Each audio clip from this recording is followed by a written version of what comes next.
Hi. അപ്പം നമ്മളൊന്ന് ഒരുമിച്ച് ഒരു പുതിയൊരു കാര്യം ചെയ്യാൻ തുടങ്ങുകയാണ്. വചനമാണ്. അപ്പോൾ അത് നമുക്ക് വായിച്ചിട്ട് തന്നെ തുടങ്ങാം. 2 തിമോത്തിയോസ് 4-ാം അധ്യായം 1 മുതൽ 5 വരെയാണ് ഞാൻ വായിക്കുന്നത്. അപ്പോൾ ദൈവത്തിൻ്റെ മുൻപാകെയും ജീവിക്കുന്നവരെയും മരിച്ചവരെയും വിധിക്കാനിരിക്കുന്ന യേശുക്രിസ്തുവിൻ്റെ മുൻപാകെയും അവൻ്റെ ആഗമനത്തിൻ്റെയും രാജ്യത്തിൻ്റെയും പേരിൽ ഞാൻ നിന്നെ ഇപ്രകാരം ചുമതലപ്പെടുത്തുന്നു. വചനം പ്രസംഗിക്കുക. സാഹചര്യങ്ങൾ അനുകൂലമാണെങ്കിലും അല്ലെങ്കിലും ജാഗരൂകതയോടെ വർത്തിക്കുക. മറ്റുള്ളവരിൽ ബോധ്യം ജനിപ്പിക്കുകയും അവരെ ശാസിക്കുകയും ഉത്ബോധിപ്പിക്കുകയും ചെയ്യുക. ക്ഷമ കൈവിടാതിരിക്കുകയും പ്രബോധനത്തിൽ ശ്രദ്ധിക്കുകയും ചെയ്യുക. ജനങ്ങൾ ഉത്തമമായ പ്രബോധനത്തിൽ സഹിഷ്ണുത കാണിക്കാത്ത കാലം വരുന്നു. കേൾവിക്ക് ഇമ്പമുള്ളവയിൽ ആവേശം കൊള്ളുകയാൽ അവർ തങ്ങളുടെ അഭിരുചിക്ക് ചേർന്ന പ്രബോധകരെ വിളിച്ചുകൂട്ടും. അവർ സത്യത്തിന് നേരെ ചെവിയടച്ച് കെട്ടുകഥകളിലേക്ക് ശ്രദ്ധ തിരിക്കും. നീ ആകട്ടെ എല്ലാ കാര്യങ്ങളിലും സമചിത്തത പാലിക്കുക.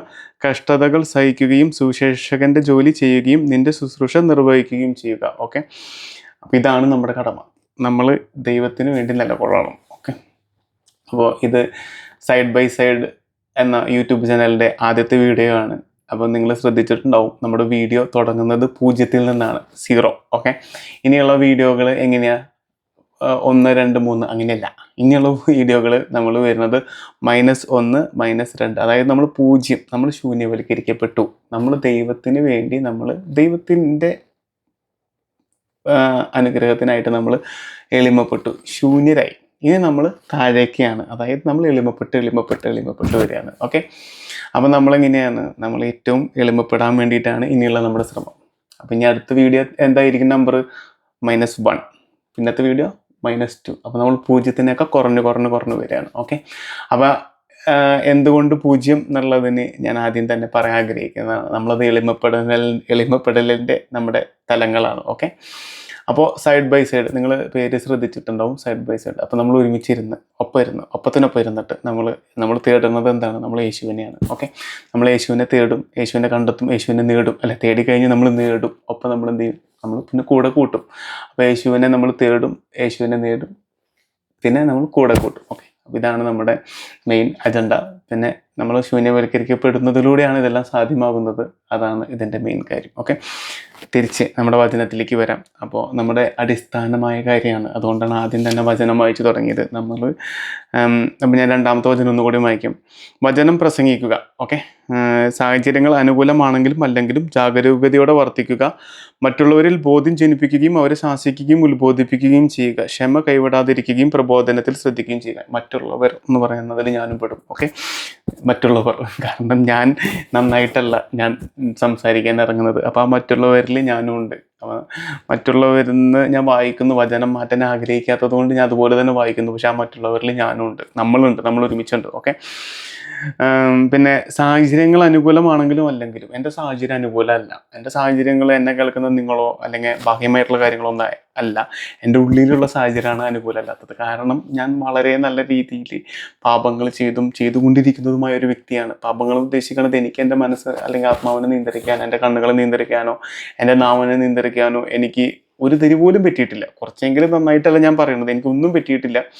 ഞാൻ ഇപ്പോഴും ആ കാര്യത്തിൽ എനിക്ക് ഒന്നും പറ്റിയിട്ടില്ല. എൻ്റെ കടിഞ്ഞാണില്ലാത്ത നാവ് തന്നെയാണ് ഞാൻ വചനം പ്രസംഗിക്കാൻ ഉപയോഗിക്കുന്നത്. ഓക്കെ, അപ്പോൾ എന്തു പറ്റി? എൻ്റെ സാഹചര്യങ്ങൾ എനിക്ക് നല്ലതല്ല.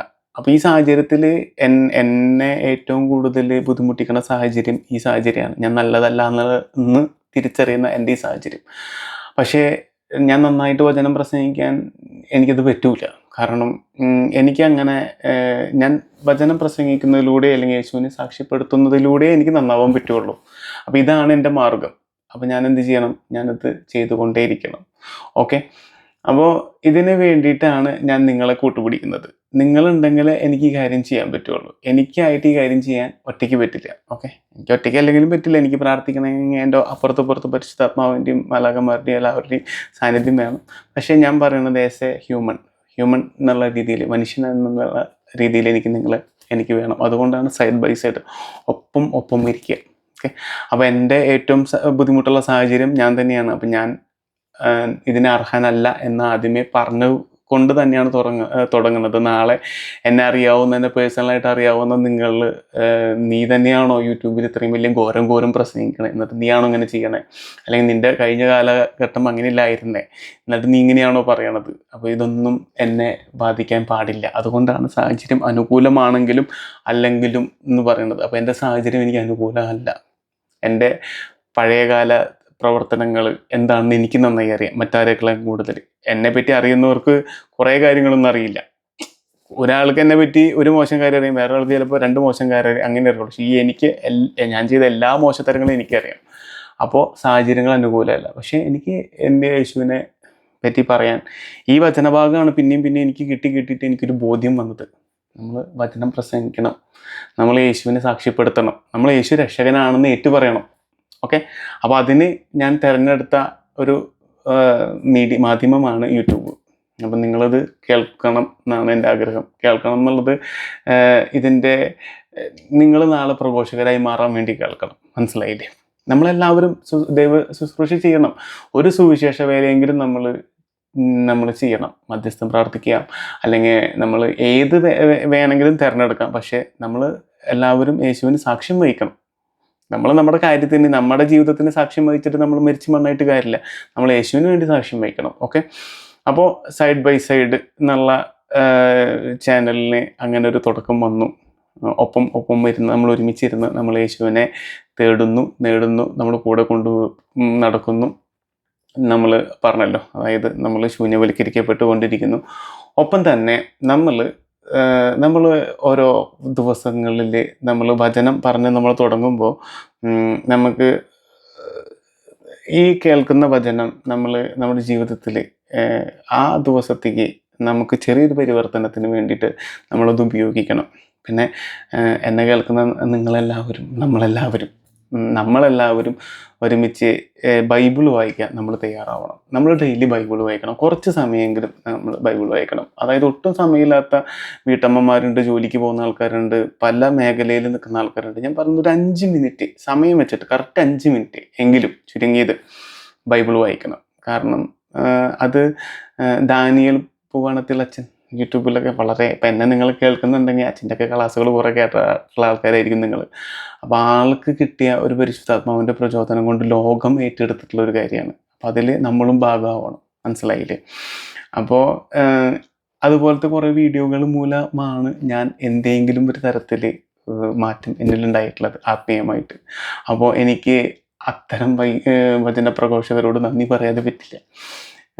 ഒരുപാട് ദാനിയേലച്ചൻ മാത്രമല്ല, ഡൊമിനിക് അച്ഛൻ, ആനക്കരയിലത്തെ ഡൊമിനിക് അച്ഛൻ, അങ്ങനെ ഒരുപാട് അച്ഛന്മാരുടെ വീഡിയോകളും പ്രാർത്ഥനകളും ഒക്കെ, അതിലൊക്കെ കിട്ടിയ അനുഗ്രഹം കൊണ്ടാണ് എനിക്ക് വചനം പറയാൻ കർത്താവ് അവരിലൂടെയാണ് എനിക്ക് വഴിയൊരുക്കിയത്. അപ്പോൾ എന്നെ കേൾക്കുന്ന നിങ്ങളെല്ലാവരും പറ്റുകയാണെങ്കിൽ ഒരു യൂട്യൂബ് ചാനൽ തുടങ്ങി വചനം പ്രഘോഷിക്കണം എന്നാണ് ഞാൻ ആഗ്രഹിക്കുന്നത്. കാരണം എന്നെ നിങ്ങൾ കേൾക്കാൻ ഉണ്ടായ സാഹചര്യം എന്താണെന്ന് എനിക്കറിയില്ല. പക്ഷേ നിങ്ങളെ കേൾക്കാൻ നിങ്ങളറിയുന്നൊരു 10 പേരുണ്ടാവും. നമുക്ക് പറയാൻ പറ്റും, നമുക്ക് വചനം പറയാൻ നമുക്ക് ഒരു ബുദ്ധിമുട്ടുമില്ല. കാരണം എന്താ, നമ്മളല്ല, പരിശുദ്ധാത്മാവാണ് നമ്മളോട് സംസാരിക്കുക. അപ്പം നമുക്ക് വചനം പറയാൻ ഒരു ബുദ്ധിമുട്ടുമില്ല. അപ്പോൾ അതിനെ പറ്റി ഞാൻ ക്യാമറ ഷൈ ആണ് അല്ലെങ്കിൽ ഒന്നും വിചാരിക്കണ്ട. നമുക്ക് പറയാൻ വാക്കുകൾക്ക് ഒരു കുറവുണ്ടാവില്ല. അതിന് പ്രത്യേകിച്ച് ഒന്നും വേണ്ട. നമ്മൾ യേശുവിനെ സ്നേഹിച്ച ആ സ്നേഹത്തെ പറ്റി നമുക്ക് ഏറ്റു പറയാൻ നമുക്കൊരു ബുദ്ധിമുട്ടില്ല. അതാണ് അതിൻ്റെ വാസ്തവം. അല്ലാണ്ട് ഒരു ക്യാമറ നോക്കി ഇങ്ങനെ സംസാരിക്കാനൊക്കെ എന്നെ കൊണ്ട് പറ്റുമെന്ന് ഞാൻ അതുവരെ വിചാരിച്ചിട്ടില്ല. കാരണം അങ്ങനെ എളുപ്പമല്ല. നമുക്ക് വാക്കുകൾ വെറുതെ നോക്കിയിരിക്കാൻ പറ്റും ക്യാമറയിൽ. പക്ഷെ വാക്ക് കിട്ടണമെങ്കിൽ പരിശുദ്ധാത്മാവ് തരണം, ജ്ഞാനം വേണം. ജ്ഞാനം നമുക്ക് കിട്ടണമെങ്കിൽ നമ്മളുടെ കൂടെ വചനം വേണം. വചനം ബൈബിളിലുണ്ട്, നമ്മളത് വായിച്ചാൽ മതി. നമുക്ക് അർത്ഥം മനസ്സിലാവണമെന്നൊന്നുമില്ല, നമ്മൾ വെറുതെ വായിച്ചു പോയാൽ മതി. അപ്പോൾ ഡെയിലി നമ്മൾ ബൈബിൾ തുറക്കുക. രാവിലെ എണീക്കുമ്പോൾ ഏറ്റവും ബെസ്റ്റ് അതാ. രാവിലെ എണീക്കുമ്പോൾ നമ്മൾ അപ്പം തന്നെ എണീക്കുമ്പോൾ നമ്മൾ ആദ്യം നമ്മൾ ചെയ്യുക വായിക്കുക. നമ്മൾ സമയം നോക്കുക, ഒരു 5 മിനിറ്റ്. നമുക്കറിയാം, നമുക്ക് സമയം നോക്കാം, മൊബൈലും വാച്ചും ക്ലോക്കൊക്കെ ഉണ്ട്. സമയം നോക്കുക, നമ്മൾ വായിക്കുക. നമ്മൾ ഏകദേശം നമുക്കറിയാലോ, ഒരു 2 അധ്യായം ഒക്കെ വായിക്കുമ്പോൾ അല്ലെങ്കിൽ 2 പേജൊക്കെ കഴിയുമ്പോൾ നമുക്കൊരു 5 മിനിറ്റ് ആവുന്നത് നമുക്ക് കുറേ കഴിയുമ്പോൾ മനസ്സിലാവും. അപ്പോൾ നമ്മൾ 5 മിനിറ്റ് ആകുമ്പോൾ നമ്മൾ നോക്കുക, 5 മിനിറ്റായി, നിർത്തിക്കോ. അങ്ങനെ ഓരോ ദിവസം തുടങ്ങി നോക്കി. അരമണിക്കൂർ വായിക്കണം എന്നാണ് നിങ്ങളോട് പറയാൻ ഞാൻ ആഗ്രഹിക്കുന്നത്. പക്ഷെ 5 മിനിറ്റ് എങ്കിലും വായിക്കാൻ വേണ്ടിയിട്ടാണ് അങ്ങനെ പറയുന്നത്. ചിലപ്പോൾ എന്നെ കേൾക്കുന്നത് നിങ്ങൾ 5 മണിക്കൂർ വായിക്കുന്നവരാവാം. അപ്പോൾ അവരോട് ഞാൻ പറയുന്നില്ല, വായിക്കാത്ത, അതായത് ഒട്ടും ബൈബിളായിട്ട് ബന്ധമില്ലാത്ത ആൾക്കാർ ഇത് ഏറ്റെടുക്കുക. കാരണം നമുക്ക് അങ്ങനെ വചനം കൊണ്ട് നമുക്ക് ബന്ധിതരാവാം. അങ്ങനെ പറ്റും. വചനാധിഷ്ഠിതമായിട്ട് നമുക്ക് ജീവിക്കാൻ പറ്റും. വളരെ ഹാപ്പിനെസ് കിട്ടും. ദൈവസ്നേഹം വന്നു കഴിഞ്ഞാണ്ടല്ലോ നമുക്ക് ആ സ്നേഹം നമ്മൾ ഉള്ളിൽ വയ്ക്കാൻ പറ്റില്ല. അത് നമ്മളെല്ലാവർക്കും പകരും. അതാണ് ദൈവസ്നേഹത്തിൻ്റെ ഏറ്റവും വലിയ സന്തോഷം. അങ്ങനെ ഒരു സ്നേഹത്തിൻ്റെ ഒരു ഭാഗമായി ആകാൻ പറ്റിയത് കൊണ്ടാണ് ഞാൻ വീഡിയോയിലൂടെ നിങ്ങളുടെ മുമ്പിൽ വരാൻ തീരുമാനമെടുത്തത്. കുറേ വീഡിയോകൾ ചെയ്തു, ഒന്നും അങ്ങോട്ട് തൃപ്തി വന്നില്ല. കാരണം എന്താ, വചനം പറഞ്ഞില്ല അതിലെല്ലാം മറ്റേ വലിയ വലിയ കാര്യങ്ങളും ആശയങ്ങളും ഉപദേശങ്ങളൊക്കെ ഞാൻ പറഞ്ഞു. ഞാൻ തന്നെ ഇതേപോലെ വീഡിയോ കുറേ എടുത്തു, റെക്കോർഡ് ചെയ്തു, എന്നിട്ട് ഡിലീറ്റ് ചെയ്ത് കളഞ്ഞു. അപ്പോൾ ഞാൻ അങ്ങനെ തുടങ്ങുകയാണ് സൈഡ് ബൈ സൈഡ്. ഓക്കെ, അപ്പോൾ നമ്മൾ യൂട്യൂബിൻ്റെ വീഡിയോയിൽ യൂട്യൂബിൻ്റെ ചാനലിൽ ഒരു ഡിസ്ക്രിപ്ഷനായിട്ട് ഞാനൊരു വചനം ഇട്ടിട്ടുണ്ട്. ആദ്യം അതെന്തായിരുന്നു എന്നറിയോ? ഇത് ശരിക്കും യൂട്യൂബ് ചാനലിൽ സൈഡ് ബൈ സൈഡ് എന്ന് തന്നെ പറഞ്ഞിട്ട് തന്നെ തുടങ്ങിയത്. എൻ്റെ മനസ്സിൽ സങ്കല്പം വന്നത്, അതിൽ ഞാൻ ഉദ്ദേശിച്ച കാര്യം, ഇപ്പം ഞാൻ താമസിക്കുന്നത് US അമേരിക്കയിലാണ്. അപ്പോൾ ഇവിടുത്തെ കാര്യങ്ങളൊക്കെ കാണിച്ചു തരാം, നിങ്ങൾക്ക് ചുറ്റും എൻ്റെ ഒപ്പം തന്നെ നിങ്ങളൊക്കെ ഇവിടെ കൊണ്ട് നടക്കാം, അങ്ങനെയൊക്കെ ഉദ്ദേശിച്ചിട്ടായിരുന്നു ആ ഒരു പേരും അല്ലെങ്കിൽ അതൊക്കെ വെച്ചത്. അപ്പോൾ അതിൽ ടാഗ് ലൈൻ എന്തായിരുന്നു പറയുക, നേട്ടം എനിക്കും കോട്ടം നിങ്ങൾക്കും, അങ്ങനെയായിരുന്നു. കാരണം നിങ്ങൾ യൂട്യൂബിൽ വീഡിയോ കാണുമ്പോൾ അതിൽ നിന്നൊരു പൈസ കിട്ടണം, അതുകൊണ്ട് എനിക്ക് എന്തെങ്കിലും നാളെ ഗുണം വരണം, അത് ഞാൻ തുറന്ന് പറയുന്നു എന്ന് പറഞ്ഞിട്ടാണ് ഞാൻ ആദ്യം ആ ഡിസ്ക്രിപ്ഷൻ ഞാൻ ചെയ്തത്. അപ്പോൾ അങ്ങനെ ഞാൻ ചെയ്തു. ഞാനത് ഈ ആദ്യത്തെ വീഡിയോയിൽ ഏറ്റു പറയേണ്ട ആവശ്യമുണ്ടോയെന്ന് എനിക്കറിയില്ല, പക്ഷെ ഞാനത് ചെയ്തു. പക്ഷെ എനിക്ക് അതെന്നെ വല്ലാതെ ഹോണ്ട് ചെയ്യാന്ന് പറഞ്ഞാൽ അതെൻ്റെ ഉറക്കം കെടുത്തി. അതെൻ്റെ ഉറക്കം കെടുത്തി. എനിക്ക് മനസ്സിലായി അതല്ല ഞാൻ ചെയ്യേണ്ടത്. അതിനു മുൻപ് ഒരുപാട് തവണ എനിക്ക് കിട്ടിയ ഒരു വചനഭാഗമാണ്. ഞാൻ എൻ്റെ കയ്യിലിതാ വലിയ ബൈബിള് ഞാൻ നിങ്ങൾക്കൊന്ന് കാണിച്ചു തരാം. ഈ ബൈബിളിന് ഒരു വൻ പ്രത്യേകതയുള്ള ബൈബിളാണ്. കാരണം എന്താണെന്നറിയോ, ഞാനത് തുറന്ന് കാണിച്ചു തരാം. ഇത് എൻ്റെ കല്യാണ ദിവസം ഞങ്ങളുടെ വികാരിയച്ഛൻ ഞങ്ങൾക്ക് തന്നതാണ്. ഇപ്പം എൻ്റെ പേരും നാളൊക്കെ നിങ്ങൾക്ക് മനസ്സിലായിട്ടുണ്ടാവും എന്ന് വിചാരിക്കുന്നു. മനസ്സിലായില്ലേ? അപ്പോൾ ഈ അച്ഛൻ അനുഗ്രഹിച്ചു തന്ന ഈ ബൈബിളാണ്, വെഞ്ചരിച്ചു തന്ന ഈ ബൈബിളാണ് ഞാനൊരു 6 ആവർത്തി വായിച്ച് തീർന്നു. പൂർണ്ണമായിട്ട് മനസ്സിരുത്തി വായിച്ചിട്ടൊന്നുമില്ല, പക്ഷെ അക്ഷരങ്ങളൊക്കെ വായിച്ചു തീർത്തു. ഇല്ല 6, പക്ഷേ അത് വേറൊരു ബൈബിളും കൂടി ഉൾപ്പെടും. ഈ ബൈബിൾ എന്തായാലും ഒരു 5 ആവർത്തി ഞാൻ കംപ്ലീറ്റ് ആയിട്ട് വായിച്ചു തീർത്തിട്ടുണ്ട്. ഓക്കെ, ഇനി വായിക്കണം. കാരണം ഇതൊരു ഇതായിട്ട് പറയല്ല, ഇതൊന്നും ബൈബിൾ എത്ര തവണ വായിച്ചാലും മനസ്സിരുത്തിയതാണ് വായിക്കണമെങ്കിൽ ഒരു ഗുണവുമില്ല. അപ്പോൾ അത് എണ്ണത്തിലൊരു കാര്യമില്ല. പക്ഷേ ഞാൻ വേറൊരു ബൈബിളിന് കൂടി ഒരു കുഞ്ഞ ബൈബിള് കണ്ടല്ലേ, ഇതുപോലൊരു ബൈബിൾ എനിക്ക് നിലത്തുനിന്ന് കളഞ്ഞു കിട്ടിയതാ. അത് കളഞ്ഞു തന്നെ പോയി. അത് എന്നെക്കാട്ടുള്ള ആവശ്യമുള്ള ഒരാളുടെ കയ്യിൽ കിട്ടിയിട്ടുണ്ടാവും. പക്ഷെ ആ സങ്കടം സഹിക്കാൻ വേണ്ടി ഒരുപാട് കരഞ്ഞു. അപ്പോൾ ഞാൻ എന്ത് ചെയ്തു, ആമസോണിൽ ഞാൻ ഇതുപോലെ കിങ് ജോൺ വോളിയം ഇംഗ്ലീഷ് ബൈബിളാണ്. ഇതിൽ എഴുതിയിട്ടുള്ളത് ഒരു കാര്യം എനിക്ക് മനസ്സിലാവേണ്ടില്ല. കാരണം സാധാരണ ഇംഗ്ലീഷും അല്ല, ഒരു സാഹിത്യ രൂപേണയുള്ള ഇംഗ്ലീഷാണ്. പെട്ടെന്ന് ഒന്നും മനസ്സിലാവില്ല. ഇപ്പം നമ്മുടെ നാട്ടിൽ തന്നെയുള്ള സാഹിത്യങ്ങൾ നമുക്ക് പെട്ടെന്ന് മനസ്സിലാവില്ലല്ലോ. അങ്ങനെ മനസ്സിലാക്കാൻ ബുദ്ധിമുട്ടുള്ള ഒരു വിവർത്തനമാണ്. പക്ഷേ വചനം യേശുവിൻ്റെയാണ്. അപ്പോൾ ആ ബൈബിൾ, ആ കളഞ്ഞുപോയ സെയിം ബൈബിള് കിങ് ജോൺ വോളിയത്തിൻ്റെ, അത് നല്ല പഴക്കമുള്ള ബൈബിളാണ്. ഇതേപോലത്തെ തന്നെ ബൈബിളാട്ടോ, അതേപോലെ കറുത്ത ചട്ട, മെയ്ഡ് ഇൻ ഇന്ത്യയാണ്, ഇന്ത്യയിൽ പ്രിൻ്റ് ചെയ്തതാണ് ഇത്. അത് എവിടെയാണെന്ന് എനിക്കറിയില്ല. അപ്പം ഞാൻ എന്നിട്ട് ആ ബൈബിള് തുറക്കുമ്പോഴും എനിക്ക് ഈ 2 തിമോത്തിയോസ് 4-ാമധ്യായം കിട്ടും. ഞാൻ വിചാരിച്ചു നമ്മൾ സ്ഥിരമായിട്ടൊരു ബൈബിൾ ഉപയോഗിക്കുമ്പോൾ അതിങ്ങനെ തുറക്കുമ്പോൾ ആ ഭാഗം വരുമല്ലോ, അങ്ങനെ വന്നു. ഈ ബൈബിൾ വാങ്ങിച്ചിട്ടും പല ആവർത്തി എനിക്ക് ഈ സെയിം വചനം കിട്ടി. അപ്പോൾ എനിക്ക് മനസ്സിലായി, ഞാൻ ദൈവവചനം പ്രഘോഷിച്ചേ പറ്റൂ, സംസാരിച്ചേ പറ്റുമെന്ന്. ഓക്കെ, അപ്പം അങ്ങനെ ഇതിലേക്ക് എത്തി. അപ്പോൾ ചാനൽ എങ്ങനെ വന്നു, അല്ലെങ്കിൽ എൻ്റെ തുടക്കം എങ്ങനെയാണെന്ന് നിങ്ങൾക്ക് മനസ്സിലായില്ലേ? കാരണം ഞാൻ തിരുത്തപ്പെട്ടിട്ടാണ്, അല്ലെങ്കിൽ തിരുത്തപ്പെടേണ്ടവനാണെന്ന് മനസ്സിലാക്കിയതിട്ടാണ് ഞാൻ നമുക്ക് ഒരുമിച്ച് യേശുവിനെ നേടാമെന്ന് പറയണത്. അപ്പോൾ എന്നിൽ കുറേ കുറവുകളുണ്ട്. ഈ അടുത്ത കാലത്താണ് ഈ യൂട്യൂബും ചാനലും കാര്യങ്ങളൊക്കെ തീരുമാനിച്ചത്. എന്നിട്ടാണ്, അല്ലാതെ ഞാൻ ആദ്യം മുതലേ യേശുവിനോടൊന്ന് ചേർന്ന് നിന്ന ഒരാളൊന്നുമല്ല. ഇപ്പോഴും ശ്രമിക്കണുള്ളൂ. ഇപ്പോഴും പലപ്പോഴും പറ്റാറൊന്നുമില്ല. വചനത്രം വായിക്കുന്നത് കൊണ്ട് അത് ഒരു അനുഗ്രഹമായിട്ട് മാറുന്നു. അല്ലാതെ ഇത് പലതും അർത്ഥം അറിഞ്ഞിട്ടൊന്നുമില്ല. പലപ്പോഴും ഉറക്കം തൂങ്ങിയിട്ടും അല്ലെങ്കിൽ അങ്ങനെയും പല വിചാരത്തോടു കൂടിയിട്ടൊക്കെയാണ് ബൈബിൾ വായിക്കുന്നത്. അപ്പോൾ എൻ്റെ കുറവുകൾ ഇത്രയും കാര്യങ്ങളുണ്ട്. പക്ഷേ അങ്ങനെയല്ല, എനിക്ക് ഇങ്ങനെയൊക്കെ ആണെങ്കിലും യേശുവിനെ എനിക്ക് സ്നേഹിക്കാൻ പറ്റുന്നുണ്ട്, യേശു എന്നെ സ്നേഹിക്കുന്നുണ്ട്.